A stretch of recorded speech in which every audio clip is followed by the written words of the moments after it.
When I quit my 9-to-5 job in 2021 to go all in with content creation, I'm sure at the time it seemed to people like I was giving up not just income, but stability. But 2 years later, I'm still a full-time content creator. I feel like I have a good amount of stability, and I even managed to double my income from 2021 to 2022 as a full-time influencer using the 4 strategies I'm going to be sharing with you in today's video. If you're new here, I'm a fashion and beauty micro-influencer based in New York City, and I use this channel to help you create great content, grow your digital brand, and earn sustainable income from content creation. So if any of that interests you, please consider subscribing. One of the biggest misconceptions that I'm surprised is still a thing in this industry is that your follower count determines how much money you can make. If that's the case, I would be making a lot less money than some of my peers. I am personally able to make a full-time income even as a small creator. And one of the things that I actually teach inside my digital course, the Influencer Income Accelerator, is that it's not just about looking for big one-off sources of revenue, but rather building consistent and repeatable revenue streams in your business. Even if those consistent income streams are small at first, it's more important to set up stability so that when you do grow and scale as a creator, your income streams scale and grow with you. So let's now dive into the 4 things I did last year to 2x my revenue. The first thing I did was to add a new recurring revenue stream to my business, and that was my Patreon membership. So I launched my Patreon membership in January of 2022, and I offered 3 different pricing tiers to be paid monthly by anyone who subscribed to the membership. So there's a $1 tier, a $3 tier, and a $5 tier, which is actually my most popular one. Now, there are a few reasons you might consider adding a subscription or membership service to your influencer business. The big one being what I mentioned in the intro, which is that it really becomes that repeatable recurring revenue in your business. Think about subscriptions that you pay for, like a Peloton membership, a Netflix subscription, or anything else where monthly you are giving a company money. That's why Patreon and subscriptions in general can be really beneficial for creators, because it becomes part of your predictable monthly baseline income. Your income can totally fluctuate from month to month if you take on brand partnerships or have consulting gigs, but it's really nice to just understand what your baseline is, and having a membership is a great way to contribute to that monthly repeat revenue. However, one word of caution about starting a membership community is that you want to be sure you're able to create a subscription model where you can deliver the same quality of content month and month again, because people want to make sure that they are paying for something that consistently from January to April is the same high quality that it is each month. So this means you need to establish a membership model where you can maintain the quality every single month that someone is subscribed to it and deliver about the same amount of content or whatever you're promising your members each and every month. I've been able to do this through my Patreon community by batching lots of the content actually at the start of the year and then scheduling it out monthly. So I'm still showing up monthly even if I happen to have a busy week or a busy month. I'm never leaving my Patreon members hanging or waiting for a resource that they were promised. And even though my membership is probably one of my smaller income streams overall, having it come in every single month and knowing that it's going to be there is hugely important, especially as a full-time micro-influencer. When I look at some income streams that I had last year that I don't currently have this year, like the Pinterest Creator Rewards beta program or Instagram Reels bonuses, that Patreon money becomes even more crucial to maintain each month. This is a big reason why I always encourage micro-influencers to think about breadth and having broad income streams versus having depth and making all of your money from one income stream. Because if one of them disappears, when you have a broad scope of income streams, it really doesn't have as much of an impact than it would if the income stream that brings you 80% of your money suddenly vanished. The second strategy that I implemented was focusing on scaling my passive income streams. And the 3 in particular that I want to walk you through that I was able to scale are my ad revenue, my affiliate earnings, and my digital products. So let's start out with ad revenue, because I currently run ads both here on my YouTube channel through Google AdSense and over on my blog through the She Media Collective. So on my YouTube channel, you might run into ads before, during, or after my videos, and I make money for ads that you see and interact with. And same thing over on my blog. She Media is kind of the middleman between me and companies like Sephora, Squarespace, HBO Max that I've seen ads for on my blog. And I'm the publisher, so when you come to see my content, you might see an ad, and if you happen to make an impression on that ad, like scroll past it or even click on it, I also earn commission from that. So because I have this fantastic passive income stream of ad revenue on both my YouTube channel and my blog, one of my big goals for 2022 was to amp up the amount of SEO optimized YouTube videos and blog posts that I was producing to ensure that my content was reaching as many relevant people as possible so that I could also reap the rewards of that ad revenue. Since both my channel and my blog page views have grown, that passive income stream has grown as well. The next passive income stream that I wanted to focus on scaling was my affiliate revenue. If you followed me for a while, you probably know that affiliates have historically been one of the smaller components of my business as a creator, but again, it does not mean that that income that I earn from affiliates doesn't contribute to the larger pie of my income and help boost my overall earnings year after year. So one of the things I really wanted to try to do last year to scale my affiliate income was to create more affiliate content, meaning both affiliate-focused blog posts, so creating more shoppable blog posts with links that people could click on, shop through, and then I would earn a commission if someone did end up making a purchase, and also posting collages of affiliate product roundups to the LTK app. You're probably familiar with the LTK app. It is very popular amongst influencers and content creators, and a lot of people use it to tag content that they'll then share to Instagram or TikTok or their blog, but the app itself is also a really powerful shopping search engine. Kind of in the same way that you would go to Etsy looking to buy something, a lot of people go to LTK with the intention to buy something, and they're able to shop through creator curated products, which I think is really cool. So if you wanted to, you could head over to my LTK, and if you searched for something like white boots, and I happen to have a collage or some outfit ideas of how to wear white boots, you could then shop from those links and I would earn a commission. Now, in general, affiliates will always perform best when they're operating at scale. So if you have 100,000 followers and you post an affiliate link on your Instagram stories, it's pretty much a guarantee that you're going to get more clicks than I would if I shared a link to my 13,000 Instagram followers. But the more content that I create and continue to share both on my blog and also on my LTK profile means that there's a higher chance that people will be searching for and come find my content versus me kind of sending them links and posting tons of links to my stories each week.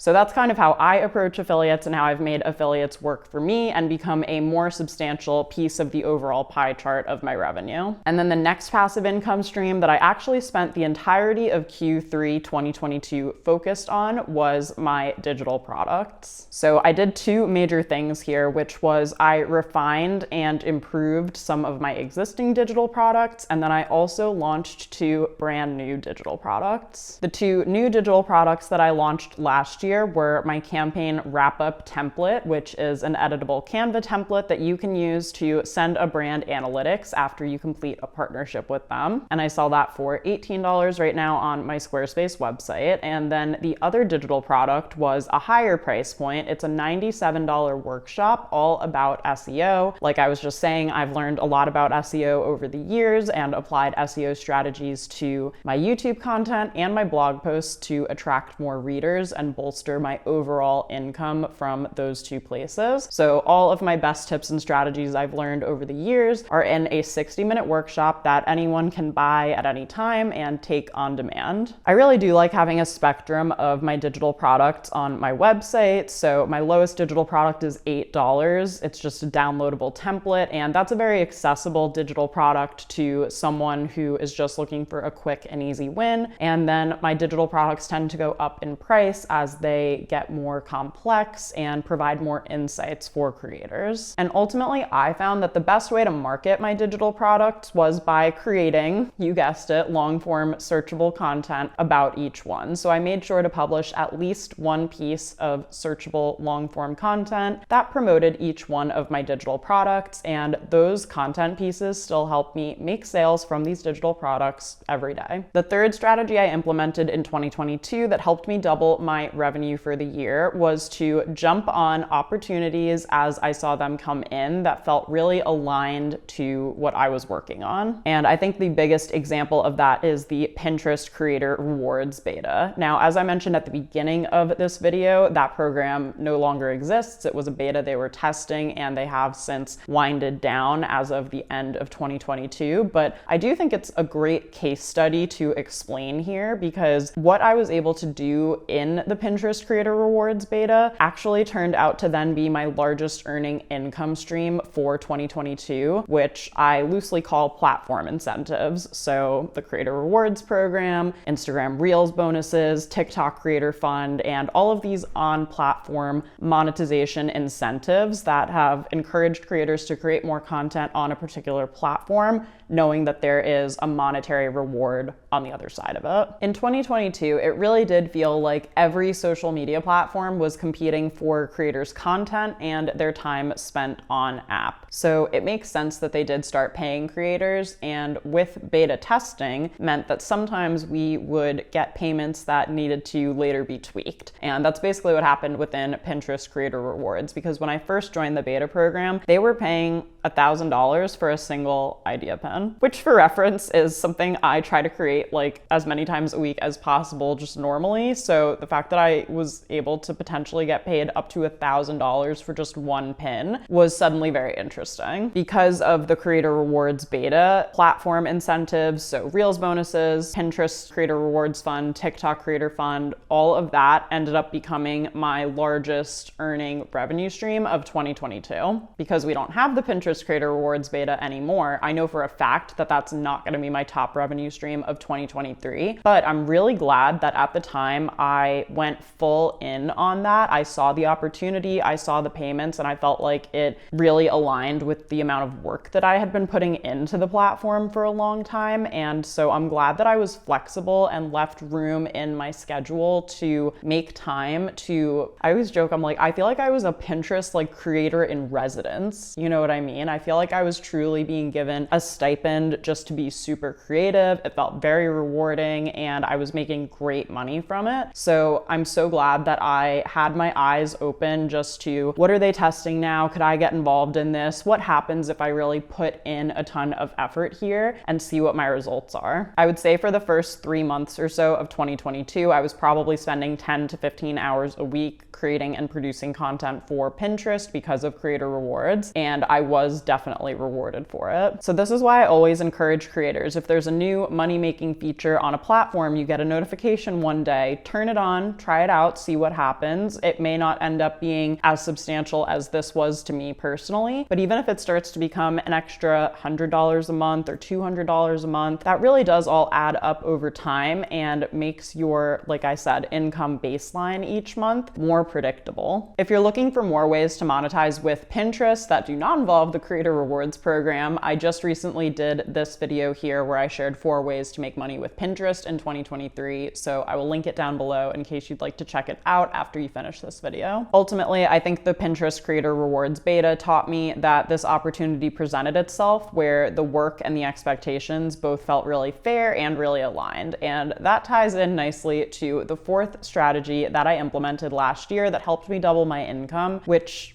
might sound a little counterintuitive, but actually involved saying no to paid offers. And I'm sure you're like, how does turning down money mean that you made more money? And what I want to say about this is saying no to paid offers that either felt like a lowball or that were not paying enough, or that just really did not feel aligned with my content or my overall goals as a creator. And I will tell you that even now, 10 years into doing this, it is always really hard to say no to money and to say no to being compensated in any way for content that you create, because for a while we weren't getting paid at all. We were, doing things for free in exchange for promotion. And I am so appreciative of how far we've come in this industry and the brands that have compensated me fairly for my work in the past. But for me, I feel like 2022 was really the year that everyone started to take influencers more seriously. This is now one of the most coveted careers amongst Gen Z peers, whenever they get surveyed, it's like, I want to be a content creator, I want to be a YouTuber, I want to be a TikToker. And there's a reason for that. It's because you can make a full-time living for being yourself. And what that means is it comes with expectations, and it comes with building trust with an audience that you want to make sure you are always putting first and that you're always prioritizing above money. I think the other thing to realize about turning down an offer, even if it was paid, but you just feel like it was not equivalent to the work you would be doing, is that when you say no to projects that you don't feel are worth your time and effort, it leaves more room for you to say yes to projects that are later on. I was negotiating with a brand earlier in the year, and we were going back and forth for about a month, and the one thing that we just could not land on was exclusivity. I said that the amount they wanted to pay me did not cover exclusivity, did not include exclusivity. And again, the reason you always want to charge for that is because if you take an exclusivity clause with a brand and one of their competitors comes to you and offers you 5 times as much as they were paying you, you have to turn them down if they are a competitor of the brand that you already agreed to partner with. And so you have to account for that potential loss of work. I talk more about this in other videos. I'll leave some links down below. And also, the other thing people forget sometimes is that a brand partnership is not just about creating the content. It's about the initial emails, the negotiation, redlining a contract, coming to an agreement, keeping the brand up to date of, has the product arrived? Have you shot it yet? What does the timeline and the turnaround look like? What if you send it to them and they have edits for you? And then not to mention all of the engagement on social media after you post and the post-campaign wrap-up report that you're going to want to send the brand afterwards. Like, is all of that really worth getting paid $500 for a TikTok? It may be worth it to you if you're new, if you're starting out. If you're more established, that might sound like a